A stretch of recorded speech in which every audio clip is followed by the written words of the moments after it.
আপনি তাইলে হারু ভাইয়ের ফুফাতো ভাই? জি জি। কিন্তু আপনি তো শুধু শুধু কষ্ট করে এই গ্রামে আসছেন, এই বিয়ে তো হবে না। কি অলক্ষণে কথা বলেন? বিবাহ হবে না কেন? বিবাহ সব ঠিক করেই তো হারু আমাকে খবর দিছে। বিবাহের দিন আমি গেটে ইংরাজিতে তর্ক করব। শোনেন, আপনার ভাইয়ের বয়স কম করে হইলেও ৩৫ বছর, আর মেয়ের বয়স হয়েছে মাত্র ১৭ বছর। আর আপনি কি করে ভাবলেন যে আপনার ভাইয়ের মতো একটা বুইড়া বেটার সাথে এই মেয়ের বিয়ে হইব? তাতে কি হয়েছে? আমারও তো বয়স হয়েছে, আমিও তো বিয়ে করি নাই। ওরে আল্লাহ, এতে দেখি বুড়াদের বংশ।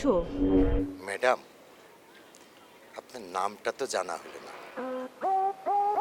কাইন্ডলি নামটা বলবেন কি? আমার নাম শেলি, বাবার নাম হচ্ছে বসির আলীর ব্যাপারে, মারাত্মক কঠিন লোক। আপনার বাবা কঠিন হইলে কি হবে? আপনি কিন্তু মারাত্মক সুন্দরী।